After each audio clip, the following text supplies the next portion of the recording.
Hello and welcome to History by Hollywood, a podcast series examining the real events and people behind some fact-based movies. This is episode 30 for Sunday, the 6th of May, 2018. And today our movie is Ron Howard's 2015 movie, In the Heart of the Sea. Stars Chris Hemsworth, Brendan Gleason and Cillian Murphy as Nantucket whalers in the early 19th century.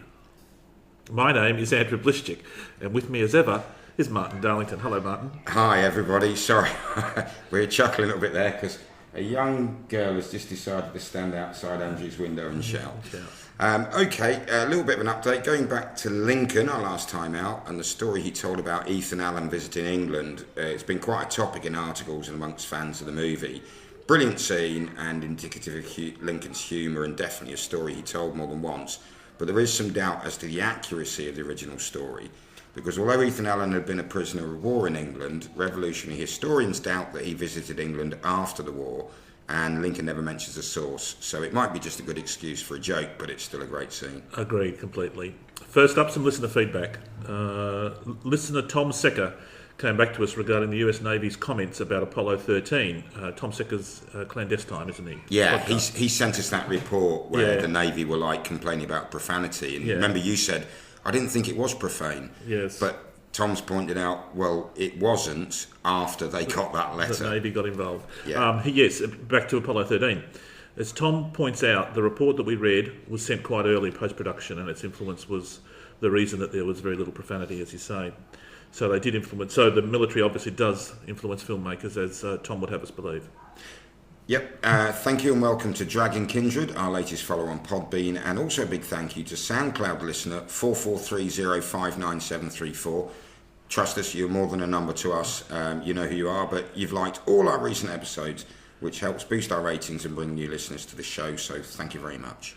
And surprisingly for History by Hollywood, we've got a bit of a plan about our up-and-coming movies, haven't we, Martin? We certainly have. Next time out, Sunday the 20th of May, will be the TV special, as promised, which will be me solo, because Andrew's away. And we'll be looking at some of the most requested TV series to cover. Band of Brothers, Rome, Black Sails, Peaky Blinders, and Turn. Explain what Turn is. Turn is it's a AMC was the channel. Production company, the channel that put it out. Stars Jamie Bell, British actor, and it's about the Culper spy ring during the Revolutionary War. George Washington's spy ring. He played a really essential part or a very important part in the Revolutionary War. I watched the first couple of episodes, but sort of lost interest. But you suggest it's worth sticking with. I've watched it through. It's good.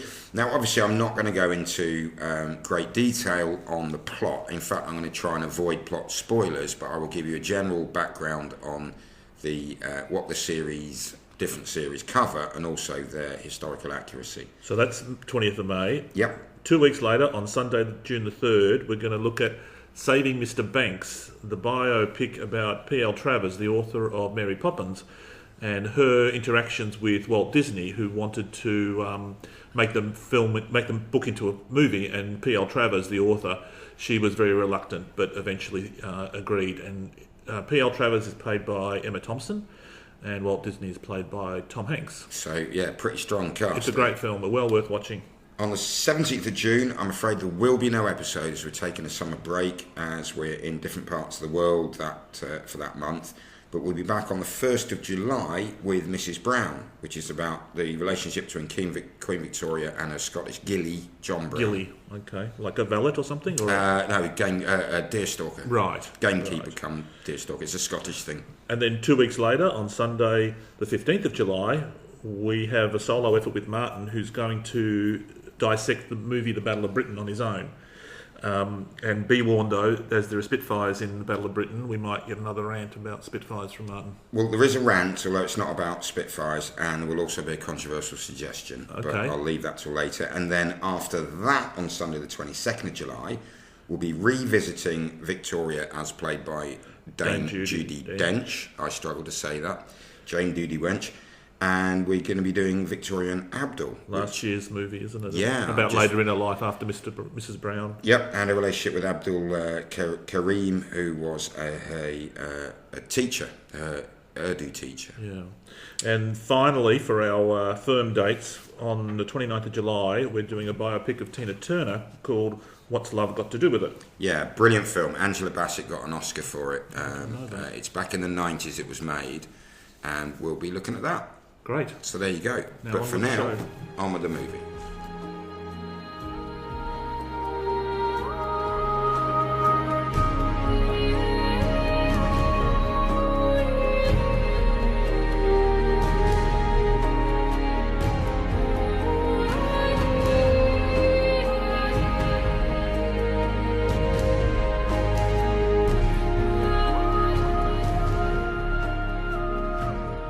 Okay, as ever, first of all, the story of the movie. In the Heart of the Sea is a movie based around the same named book written in 2000 by Nathaniel Philbrick, an author who lives in Nantucket, which is the island base from which the Essex departed, and it was the centre of the American whaling industry in the early 19th century.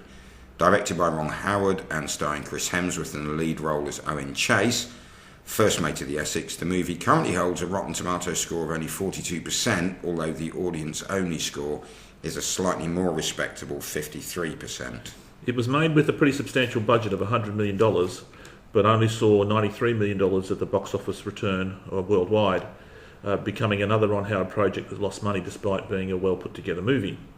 Showbiz publications list various reasons for the loss, most of which that its release date just a week before Star Wars 7 The Force Awakens reboot, and therefore being smothered by that movie's enormous publicity. It was also a couple of weeks after the last of the Hunger Games movie, so it was kind of lost in the middle of all that lull. Yeah, I mean, neither of us had heard of it. No. You found it on a plane, didn't you? Yeah, I just was looking through films to watch on a plane and saw the true story that inspired Moby Dick. And I thought, oh, okay. And just as a reminder, we have looked at the work of Chris Hemsworth before. He was on episode 2 of History by Hollywood, which again was a Ron Howard movie like this one. That was a rush, and it also didn't make any money. It was a flop at the box office. And yeah, I thought it was a great film. I thought it was superior to this one. Chris Hemsworth did a very good job of portraying James Hunt. It has been suggested for this movie, his loyal audience who would go and watch a film because he's in it, Thor. It's because of Thor, and they're not really the target audience for a film about period piece. 19th century whaling. No, he's competent, but I just think he lacks the charisma. I mean, personally, I think Cillian Murphy, who plays a very understated role as second mate Matthew Joy, would have made a better Owen Chase, but possibly. I'm maybe skewed by my experiences of watching him in Peaky Blinders. Well, Cillian Murphy's a bit more of a bigger star now because of Peaky Blinders and a few other things, but really it was the Thor star power that would have seen Chris Hemsworth appointed to that role. We've read a host of articles which are out there on various websites, some quite good, quite academic articles. But both of us have read Nathaniel Philbrick's book, In the Heart of the Sea. Which it's a fantastic book. It's really easy to read. If you like reading, I thoroughly recommend reading the book. And it's not too long. No. Now, you discovered something interesting about the making of the film. I'm not sure Ron Howard will be on anyone's Christmas list. Yeah, apparently IMDb tells us that to better depict the starving shipwrecked soldiers, so bit of a spoiler, the ship gets wrecked and some men starve. The crew were put on a diet of 500 calories a day for quite some time, and Hemsworth is said to have lost some 16 kilograms for the role. They say that as if that's impressive, but 16 kilograms off Hemsworth means you've still got a pretty big Chris Hemsworth, I think. Well, I watched a quite amusing tongue-in-cheek interview with some of the cast members, and they said to them, which cast member would you eat first if you were genuinely in that situation? And Cillian Murphy said whoever's closest.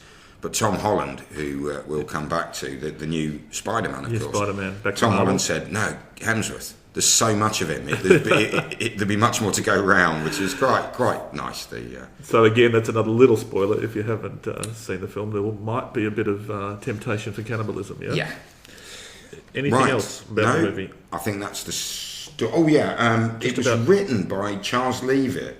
Oh, the movie? The script? Yeah, the script. And hasn't he sort of basically had a history of writing unsuccessful movies. Yeah, sort of forgettable, unfortunately. He did write the one about the Blood Diamond, I think it was, and that was his most successful, and I'm struggling to remember Leo that. DiCaprio. Blood Diamonds. But this isn't the script isn't great. It could be improved. He tweaked with the story some ways that we'll explore that sort of a bit confusing more than anything else. Yeah, I think some of the editing might have taken out some bits, key which scenes, explains true. the bits that have been left in that we don't understand, but we'll get to that.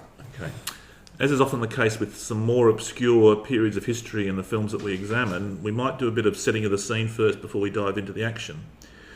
Nantucket in the early 19th century was a very prosperous place to be while the rest of the world was suffering under recession.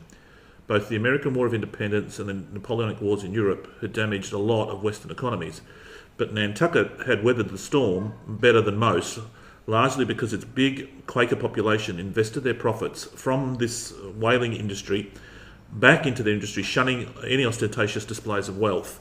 Typically, Quakers promote a fairly modest lifestyle. They're not flashy, they're not showy. And this was reflected in Nantucket, where they just accumulated more and more wealth and didn't really spend it on anything other than what they needed to for their industry. And it's actually an island, isn't it, Nantucket? Its island's about 7 miles long. It's about a 2-hour ferry ride off the Cape Cod, Massachusetts coast. Right. And it has to be, I have to say, it's one of my most favourite places in the world. It's absolutely beautiful. I've been there 3 times, and it's absolutely beautiful. Wow! It's very historically preserved. You can't put anything that doesn't match the sort of period that this film would have been set in. Cobblestone streets, beautiful crafts in the area. It could be a bit cold in winter, I think, and I have been there just around Christmas time once. Yeah. But it's a fantastic place, and you can really get the sense that this would have been a hell of a prosperous place once before, and now very, very expensive Massachusetts property as a result. Right.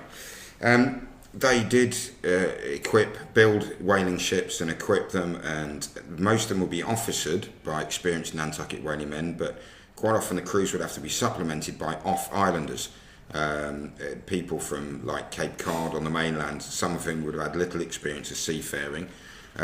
By this stage, virtually every crew was represented or also had African-American crew on board. It was perfectly normal, not slaves. The Quakers were deeply against the institution of slavery, although they might not quite have been treated as well as the white sailors. But the Essex was ageing. She was nearly 20 years old. In fact, she was 20 years old. And quite small compared to many of the other newer Nantucket-based whalers, so she struggled to recruit people to go aboard.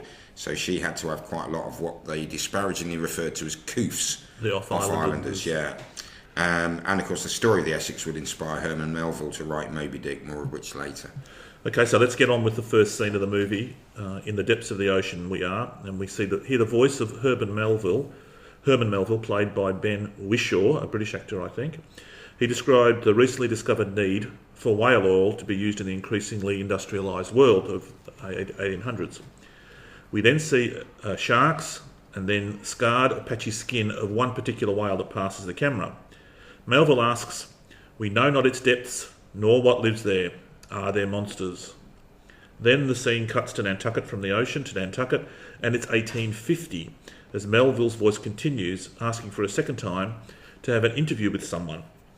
Then we see Melville knocking on a boarding house door to be greeted by Mrs. Nickerson, played by Michelle Fairley, Catelyn Stark of Game of Thrones fame. She takes Melville through the house to meet an older Tom Nickerson, played by Irish actor Brendan Gleason.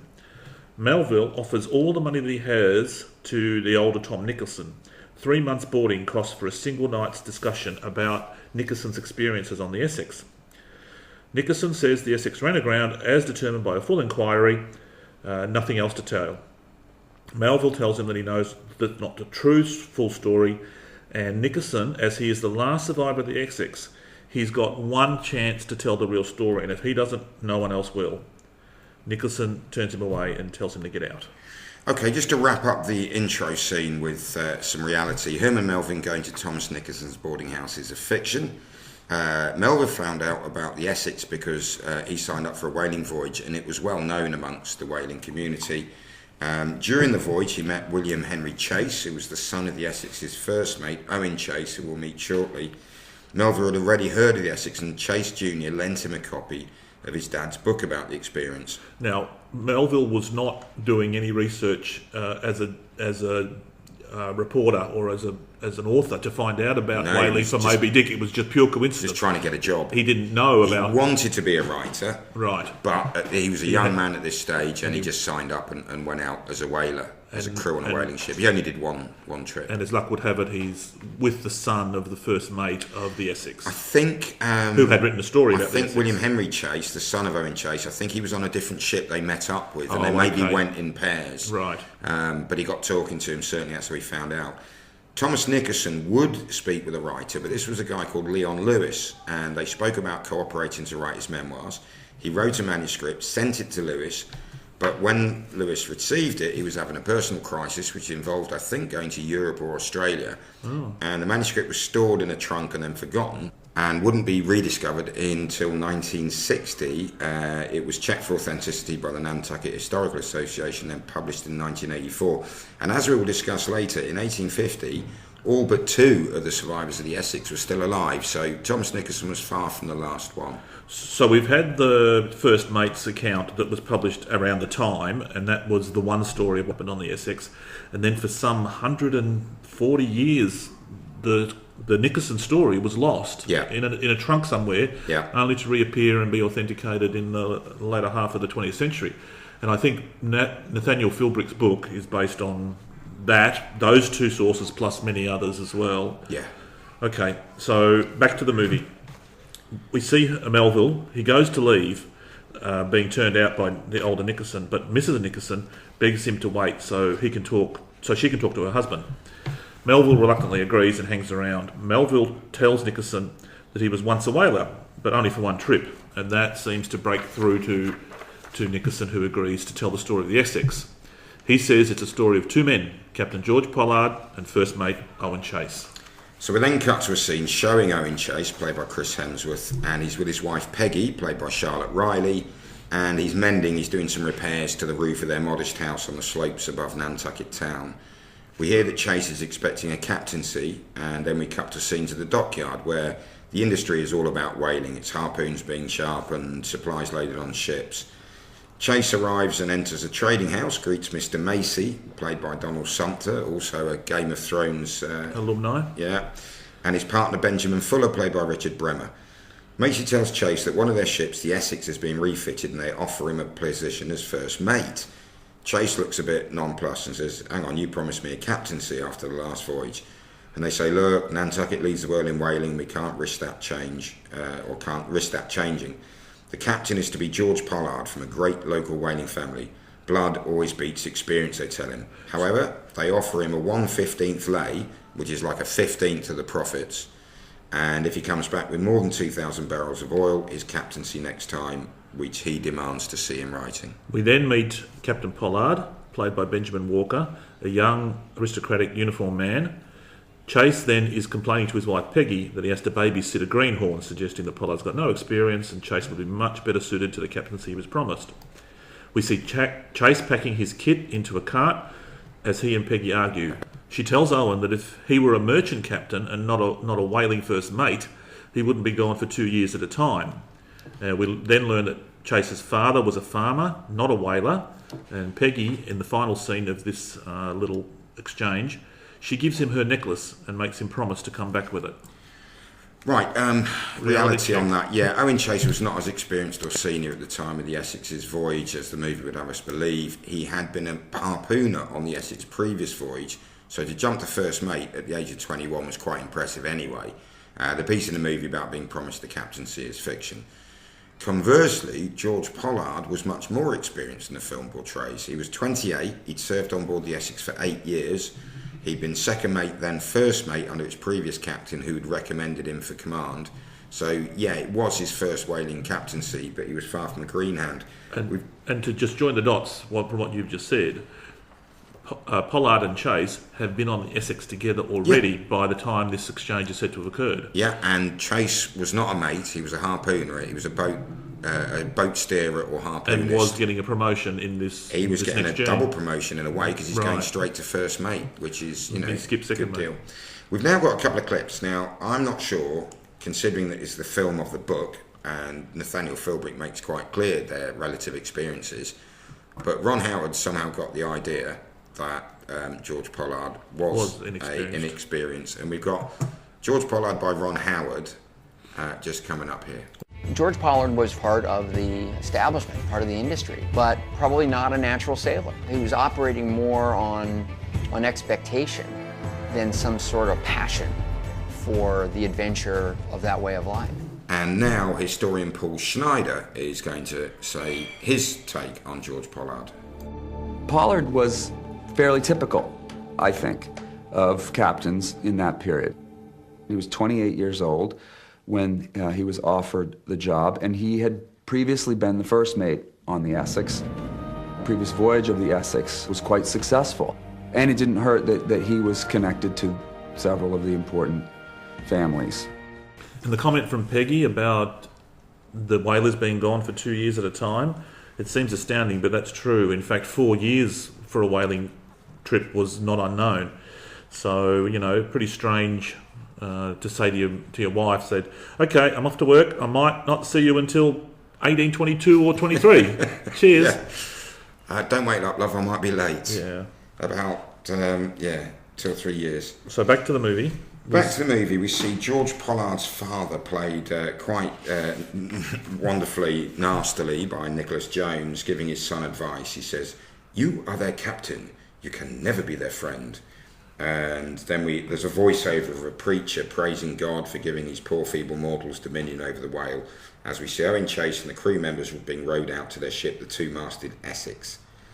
Back to the Nickerson boarding house now in 1850.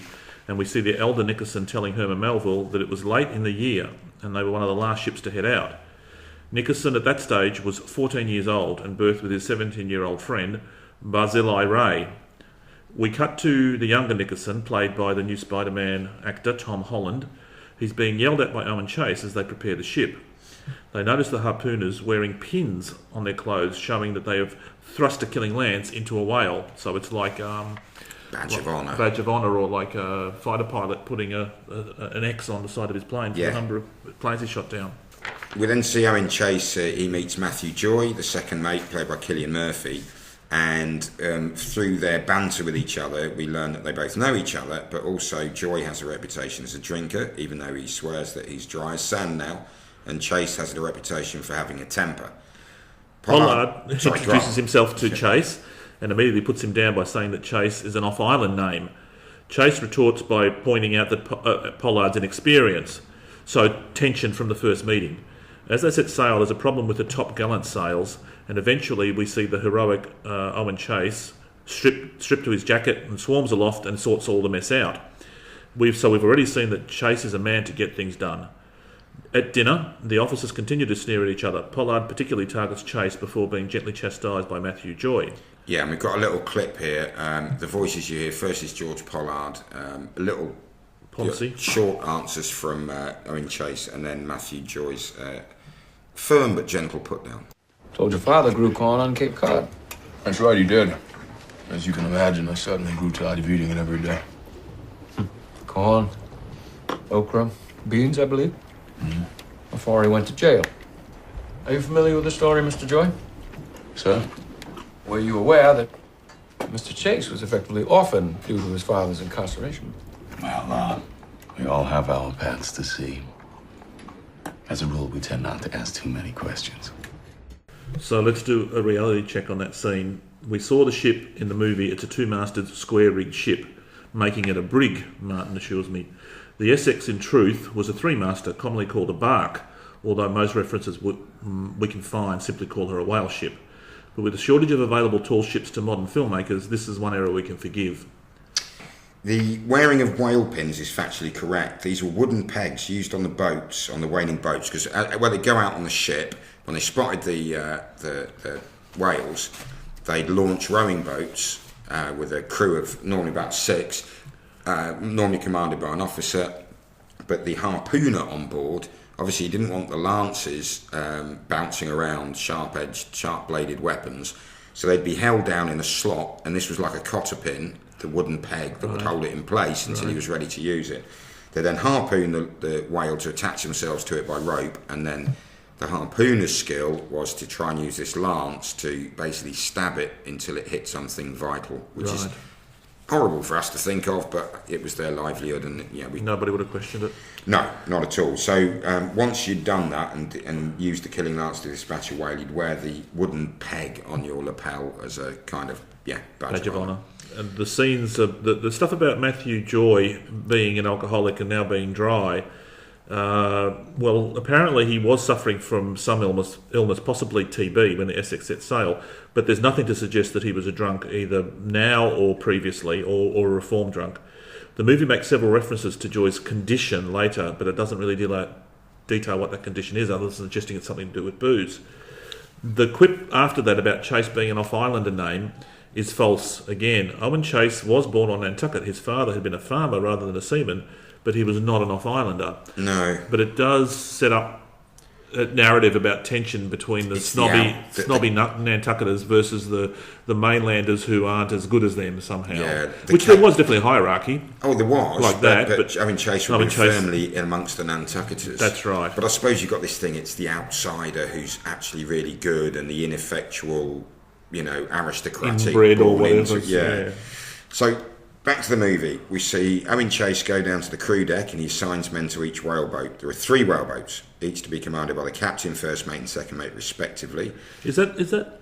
Oh, anyway, we'll get to that. Sorry, go on. Chase's harpooner he picks is Benjamin Lawrence, played by Joseph Maul. For those who've watched Game of Thrones, Benji Stark. By the way, the Game of Thrones thing, the casting director for this movie was one of the casting directors from Game of Thrones, so I think that he just had their numbers on speed dial, so it was easy, I guess.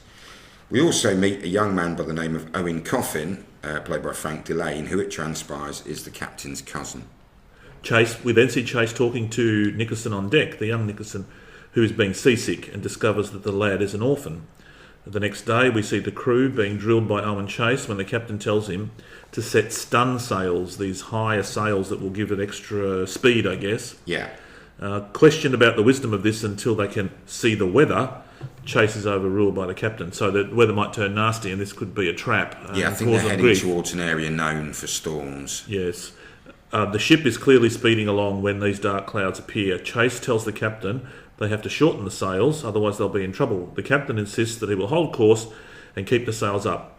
He says the men are soft and they need toughening up, so he's following his father's advice, isn't he? Don't be their friend. Just stick to your guns and be tough. The ship is then hit by this bad weather that we can see coming, while Chase and Pollard argue about how to survive the heavy seas. The ship eventually survives only after Chase does his man of action bit again, with considerable damage to the sails and the ship. After that, they sail out of the storm. We see Pollard summoning Chase, telling him that they are returning to Nantucket to repair the ship, and that Chase needs to assemble the men and tell them that he needs to apologise for interfering with the captain's orders and endangering every man aboard. Pollard blames Chase and tells him he needs to resign when they arrive back in Nantucket. Let's hear a clip about that argument now.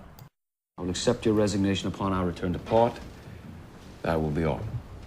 It was your order to set stunsails, sir. That decision was sound. The men needed testing. So you send them into a storm? That was unlucky. No, it was bad seamanship. And blaming misfortune is just plain weakness.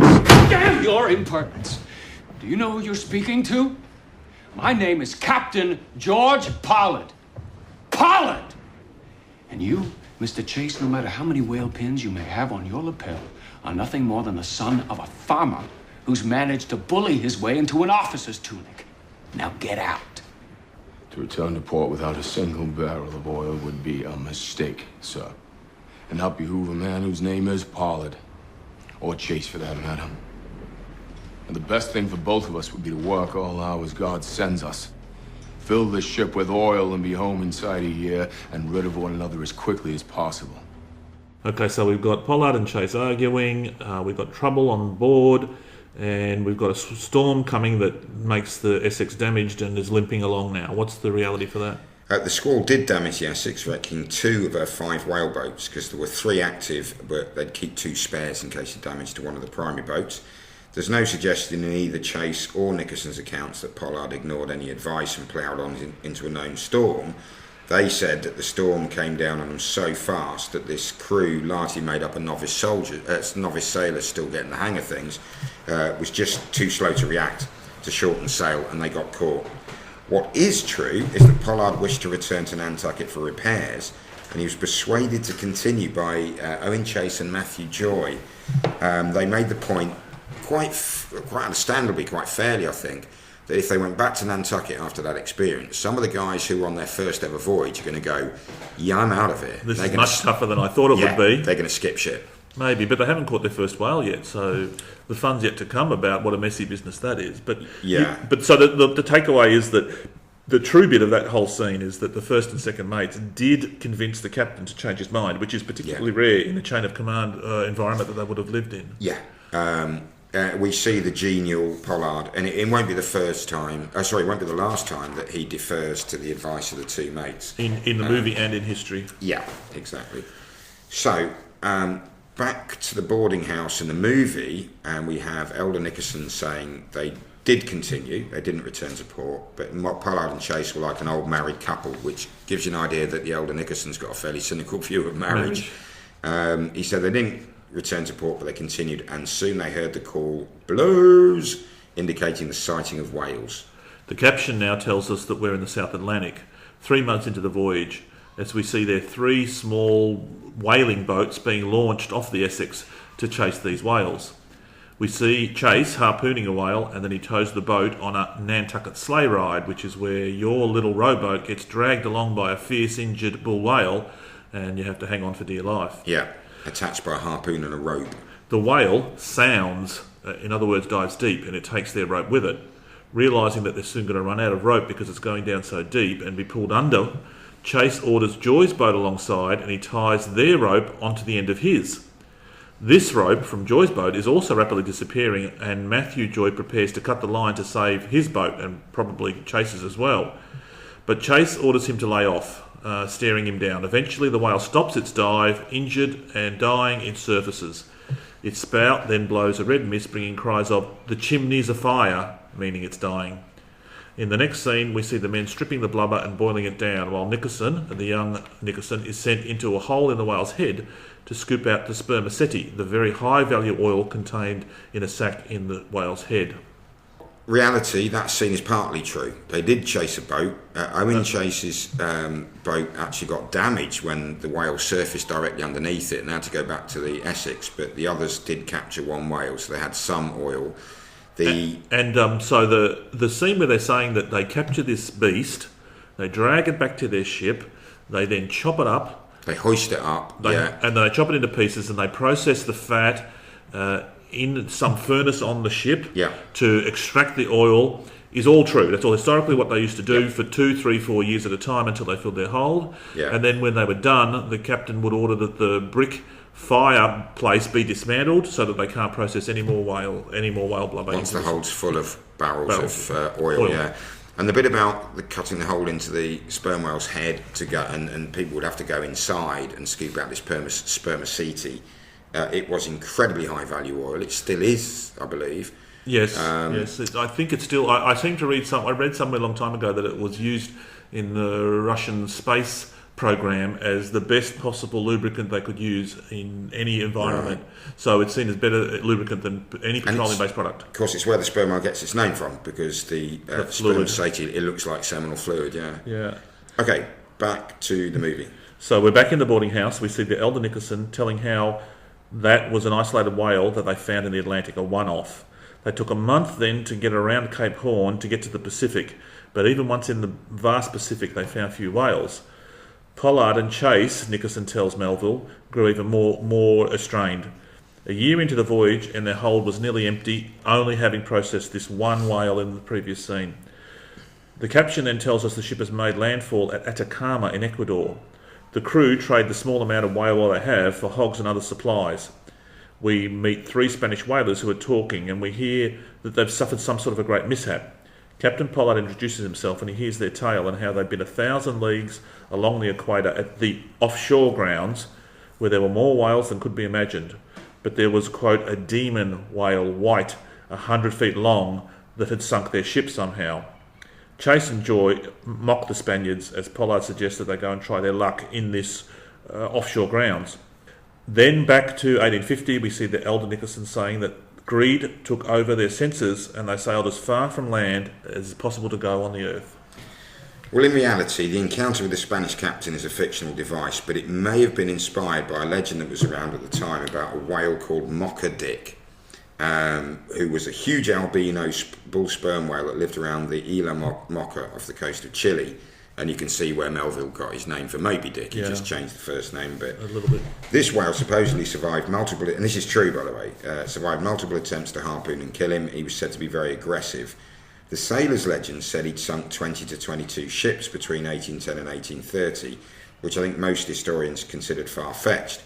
Yet a German documentary filmmaker called Jürgen Stumpfhaus, great name, believes there may be some truth in it, because a survey vessel mapping a deep canyon near the Isla Mocha found a graveyard of wooden whale ships thousands of metres down. The area is also very rich with giant squid, a primary food source for sperm whales, so likely to be attractive to a whale. And this story features in his German language documentary, Der Aufstand der Wale, or Der Wale, the rise of the whales, examining men's relationship with whales. So anyone who speaks German, pop along and have a look at that. And it's worth pointing out that, rare though a documented whale attack on a ship might have been, we don't know what happened to these dozens or hundreds of whaling ships that simply disappeared without any record.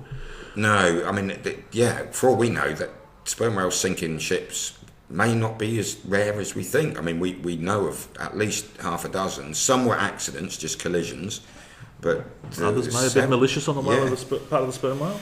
Yeah, and now also skipped over by the movie is that the real Essex landed on the Galapagos Islands, and they stocked up with the giant tortoises, for which the islands are famous, which can live for up to a year without food or water. So they just basically left to wander around the ship, slowly starving, bless them, until they're killed and eaten.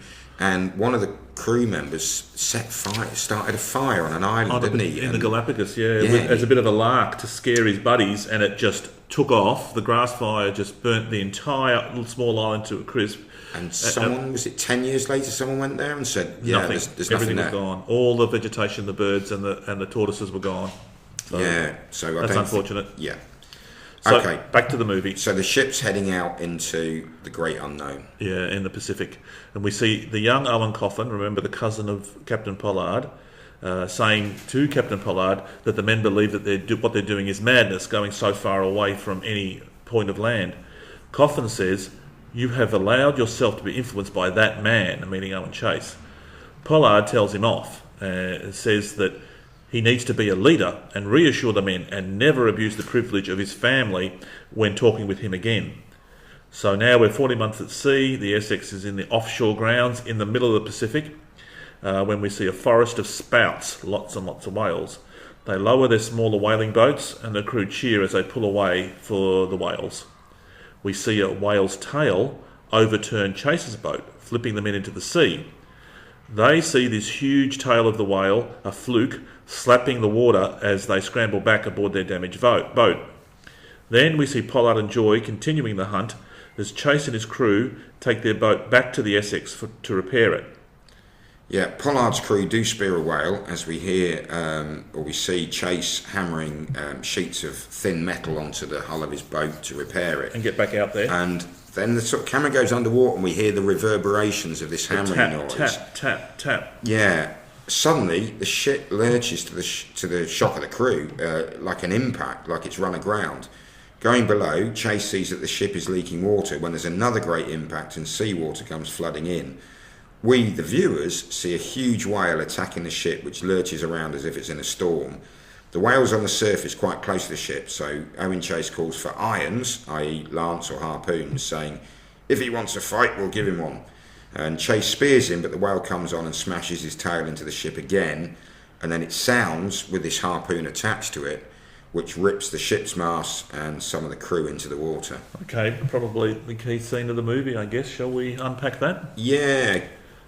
Owen Coffin, we've already said, was in fact the real-life cousin of Captain Pollard. He was 17. First-time sailor. But there's no suggestion that he was an arrogant little git as portrayed in the movie. He may have been, but we just don't know. There is a strong suggestion from several marine biologist articles that the hammering that Owen Chase made repairing their whale boat to get back out there again might have sounded like a male sperm whale, very much like the slow clicks they make to warn off other males. the bull sperms are very predatory, and each, like a lion, I guess, they have this territory they command with the females, and if they see another bull sperm whale, they'll go and attack it and headbutt it. So maybe, just maybe, the attacking whale in reality thought that this was the hull of the ship was another sperm whale that it needed to attack. Yeah, I mean, supposedly they also have very poor eyesight, so the first impact may have been accidental.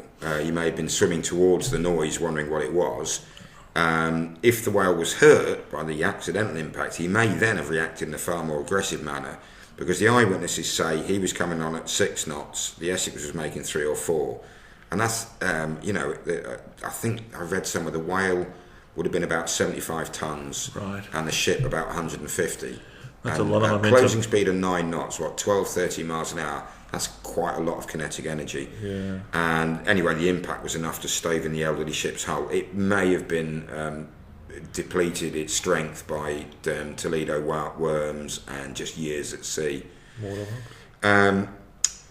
Interestingly, although never mentioned in Owen Chase's own account, Nickerson tells us that Chase genuinely did have a chance to lance the whale after its first hit, but he refrained because its tail was very close to the ship's rudder, and he was concerned if he stabbed it in its pain, it might thrash and damage the relatively fragile rudder. Considering what happened next, the second attack, he might wish he'd launched the lance. But this was the 20th of November, 1820. So we haven't said it expressly, but the whale ramming the ship twice and causing it irreparable damage, as shown in the movie, is what happened in real life, from what we understand. Yeah. Back to the action, we see Pollard's whale boat. They look back and they see that the Essex is listing. So they cut their harpoon whale loose and head straight back to the ship. The young Nickerson is in the water and he's pulled out by Matthew Joy's boat crew. Pollard stares at his sinking ship and he calls, "Mr. Chase, what happened?" And he hears, "A whale, sir, it stove the ship," and that 2 men are dead. They scramble aboard off their little whaling boat, and the assembled crew tries to get as much as they can off the sinking Essex.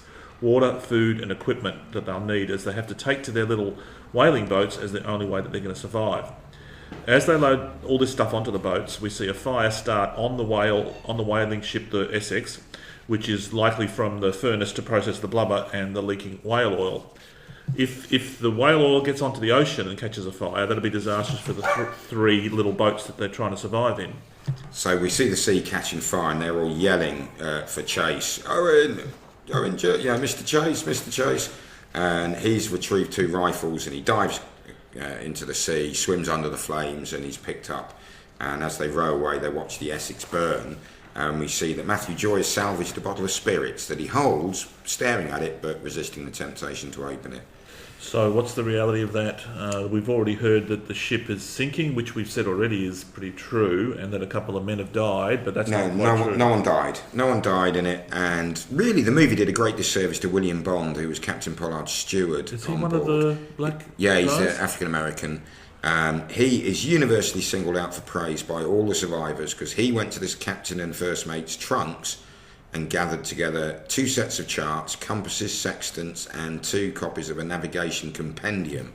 The crew stripped the ship of hardtack, fresh water, 2 tortoises per boat, and a few firearms they could find. But yeah, William Bond, he does appear in the film, but he's not given any credit. It's all sort of Owen Chase doing this, Chase Chase being the doing man that. of action.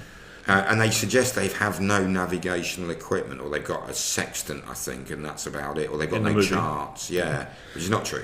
So we've mentioned that Bond was an African American, and we mentioned that it was quite common for the Quakers to have African American ships, sailors. There were 7 on the Essex. 7, yeah.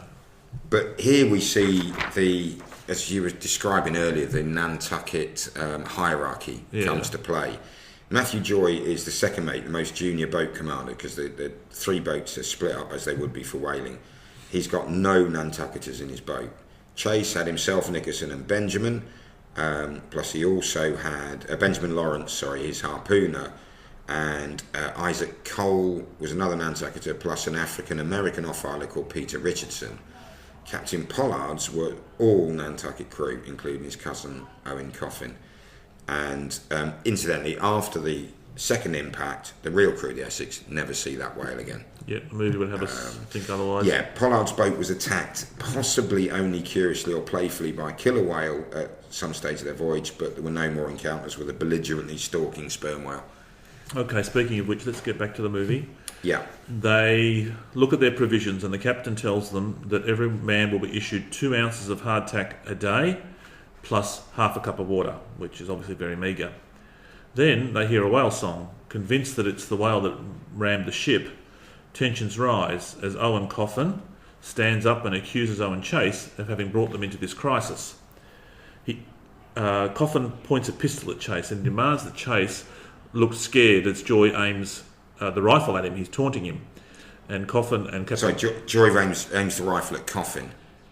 Joy, yes. Yeah, Coffin's Cillian Murphy to restore order. It's a strange scene. He's pointing the pistol at Chasing, so he's saying, I just want to see the landsman scared, in What a kind of for? weird sort of I'm losing it way. And he blames Chase for everything, and I don't quite see how that can be the case, because they didn't go back to Nantucket, maybe? I don't know. I don't know, but Matthew Joy picks up a rifle, aims it at Coffin, to restore saying, order. Put the pistol down. That's But right. Captain Pollard calms him down very effectively and says, put it down, I order you put it down. And he calls him Henry rather than Owen. I'm not quite sure why.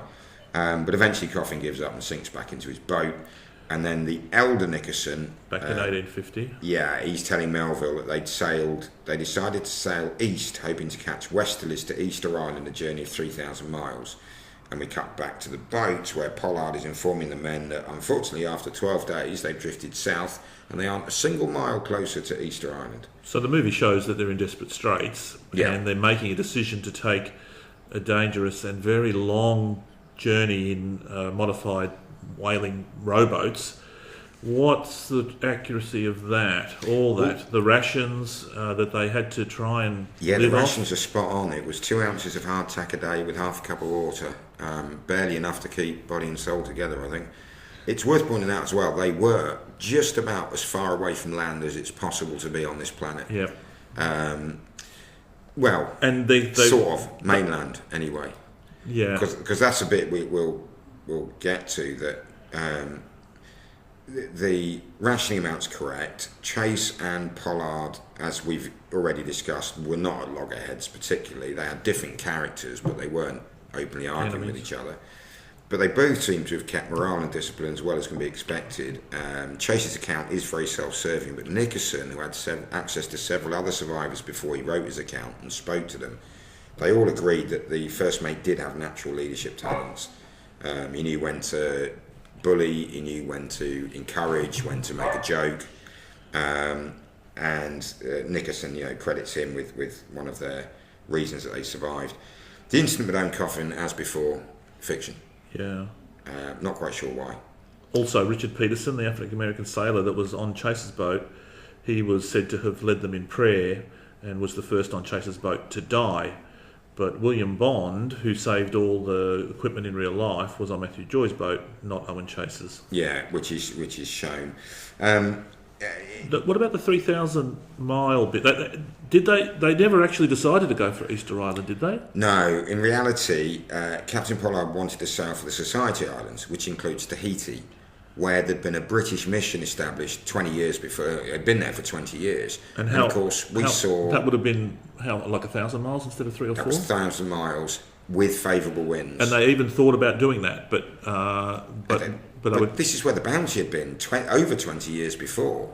So Tahiti was friendly and welcoming and the sort of place you wouldn't want to leave if you're a sailor. Again, we see Joy and Chase had heard rumours of cannibalism amongst the natives of the island, and they managed to persuade Pollard, no, we won't do that, we'll sail 4,000 miles back to the coast of Chile.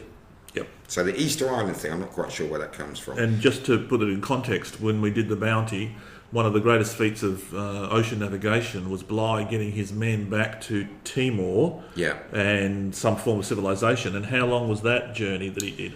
I think it was 50 days, 46, and how many miles? 50 days, and about, I think it was over 3,000, might have been 3,500. And these guys, a few years later, 20 years later, think that they can survive the 3 ships together. 3,500 to 4,000. 3,500 to 4,000 miles. 3,500 if everything goes right. Very ambitious, obviously. And also, William Bligh was an expert expert navigator, possibly one of, right at the top of his trade. Yeah, he aimed for Timor and he got there. Yeah. These guys... Yeah, it's a small island. These guys are more... You pointed out that they're more at home at the sea. Their destination is the sea where the whales are. Yeah. The concept of knowing exactly where land was and aiming for it, not so important to these guys. And they wouldn't necessarily want to know that there's a British mission on Tahiti because they've got no plans to... They're not trading with people on shore. They're going out into the ocean. That's their destination, not their road.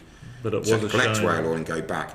But their navigation is very much an area weapon. So we're already telling you guys it's not going to end all that well for everybody. No. So back to the movie. Yeah. We see a storm lashing the open boats. Caleb Chappell's thrown overboard by the waves but is rescued. Then in the middle of the storm, they spot their tormenting white whale again, apparently following them and making their life hell repeatedly. Daylight finally breaks, the storm's past. Matthew Joy has hurt himself but insists that he's fine. We see Owen Coffin talking with Caleb Chappell and asks why waste water on a dead man, Matthew Joy. There's not enough for all of us, he says, but gets no agreement from Chappell.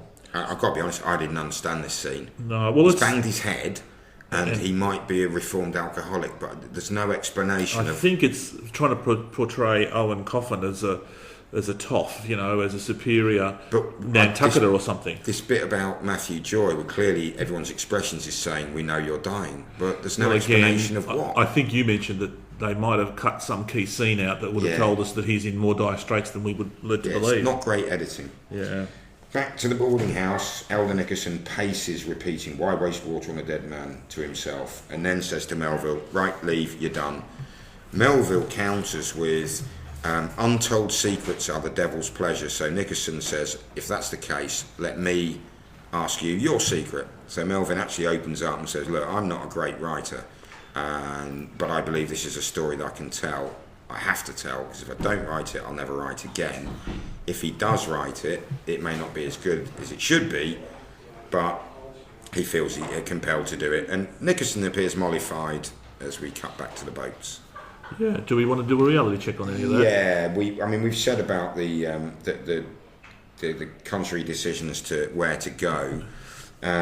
This sailing back to the coast of Chile against the prevailing winds and having to pass through the doldrums, an area famous for slack or no wind around the equator. I think we've pretty much addressed that the whalers saw the ocean. They didn't need precision navigation because they just went to the ocean. They could find a coast, follow it to Cape Horn and head home. Yeah. Keep turning left. Okay, so back to the movie. We see Chase distributing their meagre rations to the men. We see Richard Peterson, played by Oski Ikile, one of several African Americans in the crew. He says grace as the men eat. Suddenly, one of the crew yells, "Land!" and reinvigorated, they start to pull towards an island on the horizon. Glancing behind them, Chase suddenly tells his crew to stop rowing as he spots something. It's the whale again, which charges in, overturns the boats. In the water, the men struggle ashore to this new island, and we see Owen Chase thrown onto a beach by a wave as his fellow crewmen are washed ashore as well as their wrecked boats. Owen Chase then realises that while he still is wearing Peggy's chain, the pendant his wife had given him is lost, and for the first time we see him show some emotion on his face. Yeah, we see the men throwing themselves at seabird nests and eating the raw eggs, catching fish that eat raw, and then Pollard addresses the men, says he thinks they're on Dulce Island, but he can't be sure. They'll keep fires going night and day in the hope a passing ship sees them. Owen Chase, however, is down on the beach the next day repairing the boats and making them seaworthy. At one stage, I'm not quite sure why, but he staggers into a cave and he finds a group of skeletons. Human remains. Yeah. And breaking down in tears, he goes to fetch the others and he says, look, no ship's going to come. And these tropic birds whose nests we've been raiding for eggs, they're going to just nest on higher ground. They're going to leave.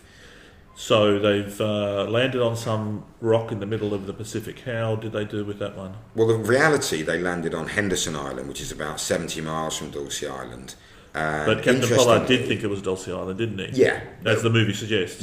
Yeah, absolutely right. Yeah. And interestingly, in tying in with our episode 6, Mutiny on the Bounty, they're only about 400 miles from Pitcairn Island, but it's a small world when you're even in the huge Pacific. But the sailors on the Pitcairn Island, they were there expressly to avoid the British authorities because the charts of the day did not show Pitcairn Island being where it was. No. So there's no way known they could have These guys don't really know where they are either. That's so true. there's a chance they could have bumped into them, which would have made an interesting, follow-up movie. Yeah, wouldn't it? A tie-in. First History by Hollywood tie-in. Yeah. The attack by the whale is, of course, fictional. The men did sustain themselves by eating tropic bird eggs and the birds themselves when they could catch them, but the birds quickly moved further uphill. The only fresh water they found, in reality, was covered by seawater, except at low tide, and it sustained them at first. But at first they thought that they'd land on an island with no reachable fresh water supply. But they realised they were going to struggle for 21 men to stay alive On this rock. Yeah. And then the scene with Chase finding the these skeleton. skeletons. There's some truth to that. He didn't find them, but they were found later on by other people, and clearly as a American suggestion. or European sailors by their clothing and equipment, but they were skeletons, been there a long weren't time. found. And they were found by 3 of the guys who, as we decided to stay behind. Yeah, they stayed on the island. That would have given them a bit of a shock, and that was around the 20th of December. So that's 1 month they landed. after the sinking. They've been at sea for a month already. Yeah. Okay, so back to the movie. Yep. Pollard and Chase, we see them talk over a campfire on this island. They reconcile in some kind of a mutual blame share, while Pollard says that Chase was born to do the job. He was just born into it. So Chase wonders what offence they've offered to God, but Pollard says the only offence has been from the whale. Chase asks if they're not being punished for their greed and arrogance, but Pollard is convinced that they're destined to rule over other creatures. The crew prepares to depart their island, but we hear that Chappell, Wright and Weeks can't bring themselves to go. They choose to stay on the island. Pollard accepts this in good grace as Chase goes to a deteriorating Matthew Joy, who also is going to stay on the island. He says if he's ready to go. Joy answers that there's no point. He's going to stay, so there will be now 4 men staying behind, and Chase tells him that he'll send a boat back for them as soon as they get back to civilization. Joy still has the unopened bottle of whiskey as they say an emotional goodbye. The 3 boats set off through the surf as Joy and the other remaining crew watch them depart. Right, I mean, in reality, Pollard and Chase seem to have been in agreement about leaving the island. The discussion about greed and arrogance is not recorded in any of the accounts. I think that's a device for modern audiences, in the same way we saw Marcus Aurelius in Gladiator having to advocate democracy, which is also not true. So it's just to show... It humanises Chase and demonises Pollard. Yeah. And it shows these God-fearing Quakers weren't keenly pursuing the murderous slaughter of the world's sperm whale population, which of course is exactly what they were doing. And the real thing that they kind of tweak there in the history is the fact that Joy, the ailing Joy, decides to stay with the other 3 men on the island. And he didn't. He didn't. He remained the head of the 3rd craft with no Nantucketers in it. That's it. And took off, and they left the other 3 men behind. So that's true. Yeah. Did I get the names right of the 3 that Weeks, stayed? Wright and Chappell, That's right. Yeah, and so 3 stayed, not 4. And let's learn of their fate a bit later. Yeah. Okay, so back to the boat, we see a kind of blurry Owen Chase wait to see the sea empty around them. They call Captain Pollard at the top of their voices, but to no avail. Then young Nickerson notices that Richard Peterson, the black man who'd said grace earlier, has died. Benji Lawrence is ripping fabric to prepare the body for burial at sea when Owen Chase says, "No right-minded sailor discards that which might save him." Nickerson is horrified, but Chase gently tells him that Peterson can help them, whilst they can do nothing for him. William Bond, the other black man aboard the boat, speaks a prayer. Okay, so in reality, we've now got them separated on their own and trying to cope, which would be pretty scary in the middle of the Pacific. Yeah. And in fact, the 3 boats did become separated at times, but for a while at least, each time they managed to find each other. Eventually, they would agree that at one stage, if we get separated again, we'll continue independently, as it could endanger all of them if they waited around for a boat. Yeah, I mean, if a boat had sunk, and how long do they wait for? So they just said, no, we'll carry on. Which is terrible news if you're on Matthew Joy's boat, because he's got no navigation equipment. Yeah, Matthew Joy's boat was now commanded by Obed Hendricks.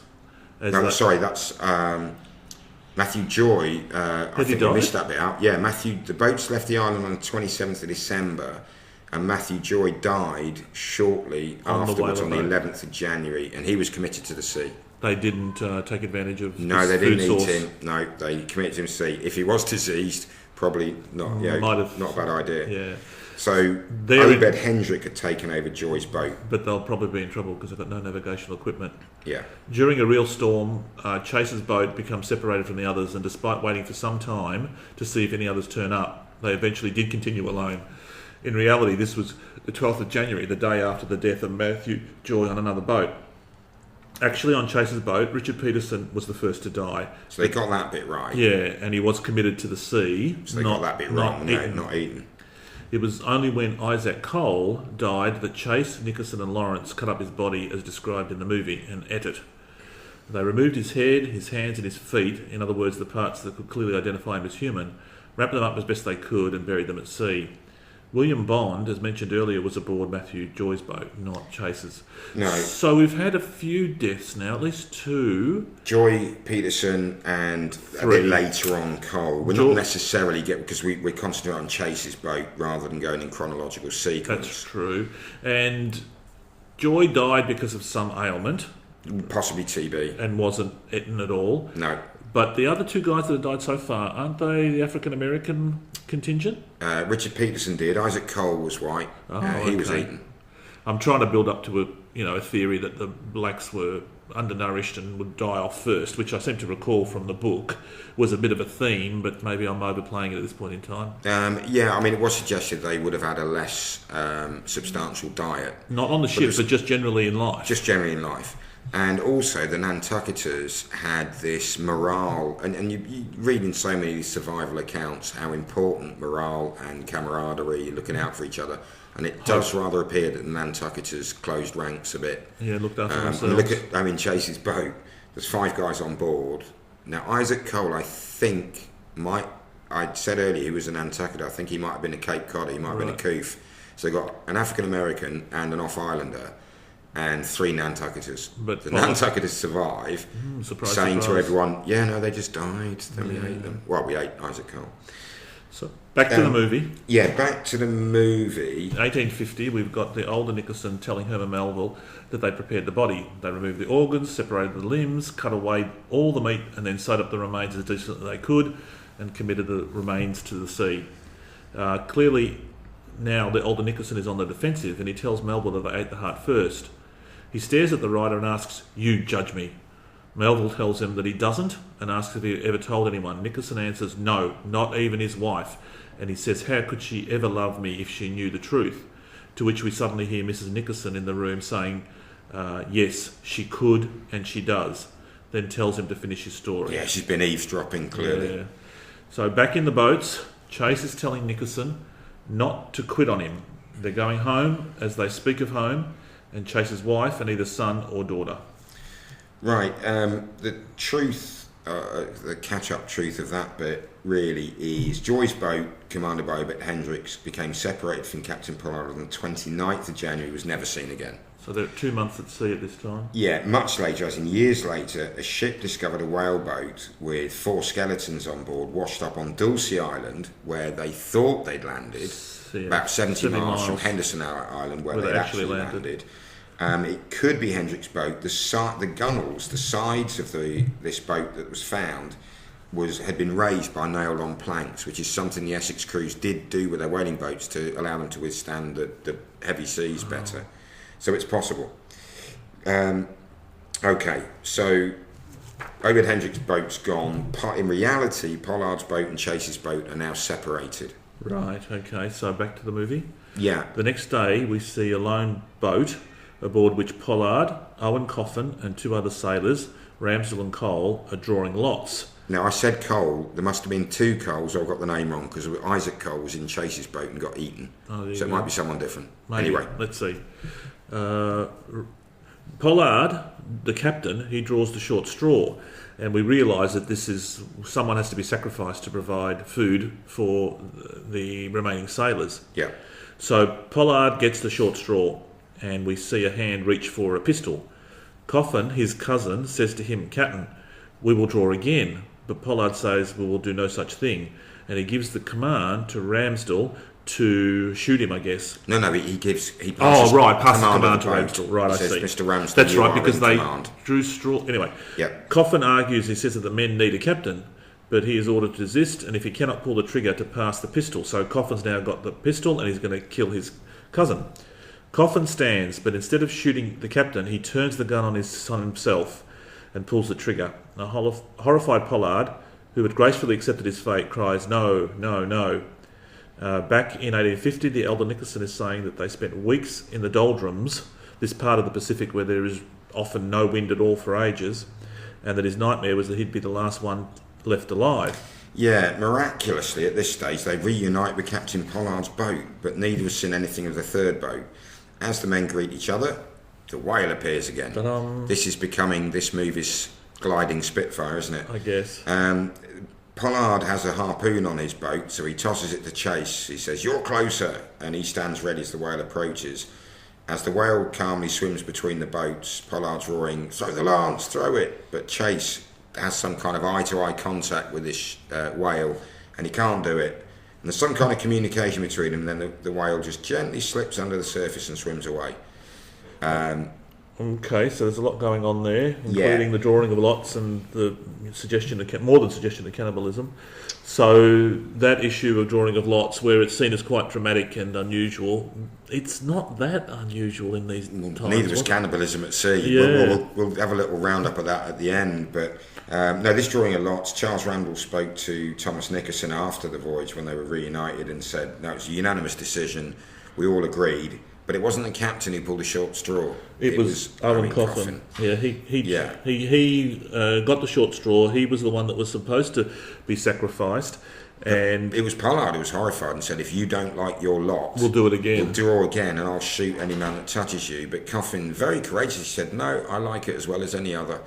You can imagine. I mean, Charles Ramsdell, who was a boyhood friend of Owen Coffin's, would have been, hang on, I've just got a long straw. Now you're going to make me draw again? Yeah. I don't think so. And they then drew lots to see who would be the man to pull the trigger to kill their comrade. And of course it fell to Ramsdell. Yeah, his friend. But he did it, and they ate him. And Coffin's last words were to ask Pollard to remember him to his mother and tell her that he died well. Of course, the reuniting of Chase and Pollard's boat at this stage is not true, neither is the further encounter with the whale. Okay, so back to the movie. Yeah, we got Pollard half-heartedly telling Chase he's a damn fool for not throwing the lance at or the harpoon at the whale, but there's not much aggression in his voice. And then the boats sail on in slack winds. Nicholson's voice tells us that the currents drew them apart, and that's the last they saw the captain's boat. Incidentally, I know, we're doing the movie here, but I do remember reading, one of the things watching the film, I was thinking, why don't they just rope the boats together? They did discuss it, but they said the problem is that can slow them all down because none of them can go quicker than the slowest one. Right. And the average speed might even out, but they'd all go at the pace of the slowest boat at all times if they roped up. So that's why they chose not to. Anyway, we're back aboard the ship and we hear a lookout. Oh no, we are then aboard a ship. Oh, a ship, that's right. Yeah. And we hear somebody in a proper sailing ship now cry out as they see a small boat wallowing. They draw alongside this whaling boat where we see a bedraggled Captain Pollard and one other sailor in the boat surrounded by human bones. 90 days stranded, the movie tells us. We read as Chase's boat floats, with Chase calling for his father. Yeah, it's like he's going a bit bonkers, isn't he? And we see the young Nicholson looking on. We see seagulls, which is obviously a promise of land. Nicholson looks over the side of his boat to see the mainland and several sails clearly visible. So both boats in these scenes are now getting back to civilization. Yeah. Back in 1850, we see the elder Nicholson tell us that they were rescued there off Chile's coast 90 days after the sinking of the Essex. He said it was hard to eat at first, somehow strangely, although we probably expect that now. You have to eat very slowly after not eating for such a long time. They found a ship to take them back home to Nantucket after another 3 months. We see them arrive back in Nantucket and the whole town comes out to greet them, but there's no cheers or jubilation. The Nantucketers look on the survivors as ghosts. Nicholson says that he told no one of their privations or the survival, but the people seemed to know the ordeal that they'd been through and the cannibalism that had occurred. Or maybe the people there were just curious. Right. To wrap that bit up, both Pollard and Chase's boats were independently seen and picked up by other ships after 89 and 90 days respectively. I think they were about 300 miles apart when they were picked up. Pollard and Ramsdell were the only ones remaining in his boat, Chase, Nickerson and Benji Lawrence in theirs. Chase and the crew had actually spotted sails and frantically chased after it, terrified that she'd sail over the horizon without seeing them, but they actually managed to sort of cut a corner, do a hypotenuse as this other ship was tacking, and were seen 300 miles away, and that was the British ship Indian picked them up. 300 miles away, an American ship, the Dauphin, found Pollard and Ramsdell, and they were stuffing bones in their pockets as the crew got ready to bring them aboard, and it's either maybe for burial or it was their food supply, and they'd got to such a base level of survival. I'm not sure. Wanted the marrow? They had been cracking them open and eating the marrow. But there was a suggestion in the book, The Heart of the Sea, that they were so attached to the people that had caused them to survive, they didn't want to abandon them. They wanted to hang on to them as some kind of thanks for their sacrifice, I think. But far be it from it being a secret, the 5 survivors told their story straight away. Finding an Australian ship, the Surrey, about to head out into the Pacific, it was Pollard, and the movie implies it was Owen Chase. Nickerson's voiceover, I think, says Owen Chase was as good as his word and sent a ship back for the 3 men on Dulce Island. Dulce Island, yeah. And it wasn't. It was Pollard told the Surrey that 3 men had stayed on Dulce Island. The captain wanted to tell his story to anyone who would listen. There was no indication that there was some secret or some shame or that this wouldn't have gotten out. He felt it was his duty to say what had happened, maybe to honour the people that had sacrificed themselves. Yeah. But just think about the Australian ship, the Surrey as well, which headed out. He got to Dulce Island, this captain, found it deserted, searched it, and then very, very commendably looked at his charts, thought, I wonder if he got it wrong. So they sailed to Henderson Island, check it out, and there they found Weeks, Wright and Chappell, who'd survived for 4 months. Wow. Plenty of water, but their problem was food, not water. Right. They'd been drawing this water supply. Anyway. Back to the movie? We see Owen Chase reunited with his wife Peggy, who now has a young girl in tow. They've been gone for not quite a year.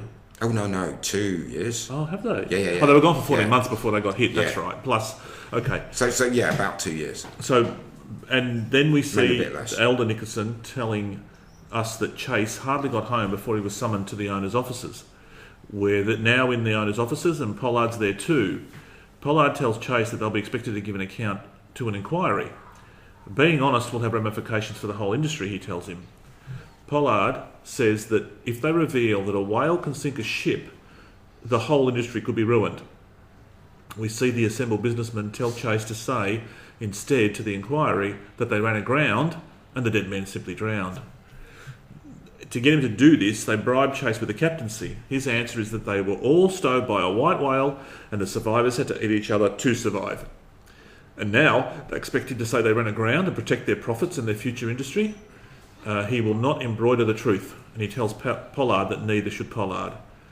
Nickerson says that the last time he saw Chase, he had no words. Nickerson manages to say, "It's been an honour," to which Chase replies, "The honour has been mine." And then we see Chase give Nickerson his whale pin, and they wish each other good luck. Yep. That's pretty much all of that sequence is for the movie alone. There's pretty no truth in it. Yeah. There was no pressure to lie about the cause of the accident. The great secret Nickerson describes in the movie, the cannibalism, is pretty much nonsense. There's been cannibalism at sea for the purpose of survival since humans first sailed out of sight of land. There's been, famous ones on land, the Donner Party in the Rockies, and the Uruguayan football team or rugby team in an air crash in the Andes, which is the movie Alive, which we may well cover at some stage. And a fascinating article I read by Anne-Marie Ackerman examines the legal implications and reveals that there have been no prosecutions, nothing beyond investigations into not only cannibalism at sea, but also the drawing of lots. The only times people have been convicted is when they haven't drawn lots, they've just murdered the weakest member of the crew and eaten him. Right. Then people have been. But the precedent occurred long before the Essex. In 1641, English sailors adrift in the Caribbean resorted to cannibalism of already dead comrades. The proctor on the island of St. Christopher considered their case, but pardoned them using the legal doctrine of necessity. And there was certainly never any question of prosecuting Pollard or his men. Okay. And what becomes clear is fascinating is it was so prevalent, cannibalism amongst shipwrecked sailors, that if you were rescued and you hadn't, you really had to go out of your way to persuade people. No, because they just assumed you would have done. Yeah. So it's not this big secret and taboo. Shame and things like that. Okay, back to the movie. Wrapping up the film now, we see Pollard before the inquiry. As Pollard tells them that Essex was stowed by a white whale 1,000 leagues west of Ecuador. So Pollard does the right thing and tells the truth to this committee that really wanted him to lie. Nickerson tells us that Pollard was being honest, kept his conscience clear, but he ran his next ship aground off Hawaii. So he retained a captaincy and got another commission, and that ran aground. So he was twice cursed, and never again would he seek or be given a captaincy. We hear in the movie that Owen Chase had kept his word and sent a ship back to Dulce Island. Matthew Joy had died, but the other three miraculously survived. Chase, we learn, then moves to New Bedford on the mainland of Massachusetts and becomes a merchant captain, sailing on his own terms, not a whaling captain, so much shorter terms at sea. Okay, well, all of that's nonsense. None of that's true. No. That was easy. Onwards. Back to the movie, we see the elder Nickerson in 1850 telling Herman Melville that Melville's now got his money's worth. Melville then tells Nickerson that far more worth than the plot is the courage to go where one doesn't want to go. Herman Melville assures Nickerson that whilst his story that he's about to write, a work of fiction, he doesn't think he'll need to use all of the story that Nickerson has just given him.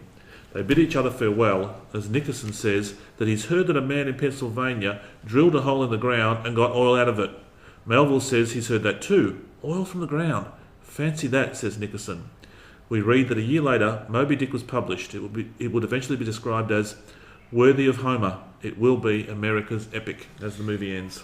Right, well, to wrap that up, as discussed earlier, Melville didn't get his story from Thomas Nickerson at all, and that story wouldn't be heard by any but a very few until the 1980s.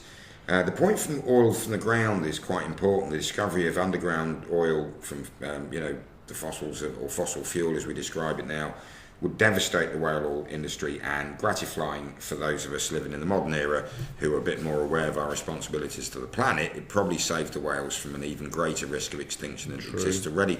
And it would appear the sperm whale population is actually one of the most bouncing back. Yeah, from they're near extinction. Actually doing really well. Oh, that's good to hear.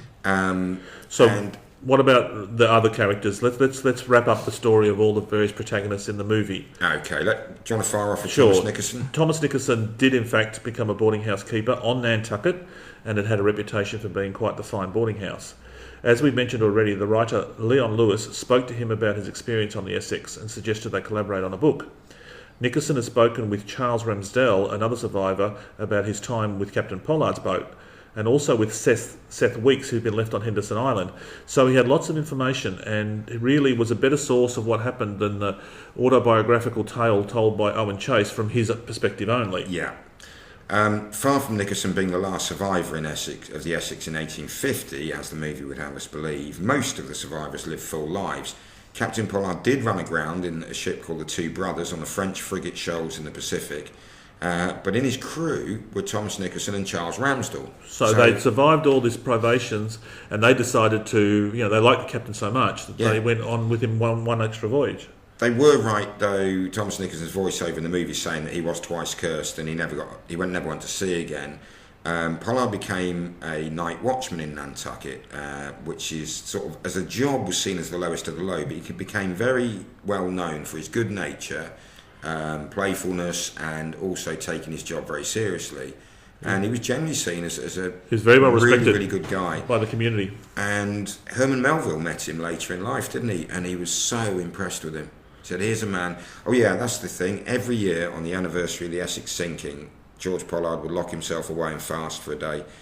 But predictably, his aunt, Owen Coffey's mother, never forgave her nephew for killing, then eating her son. Pollard died some 20 years after the movie is set in 1870, didn't he? Yeah.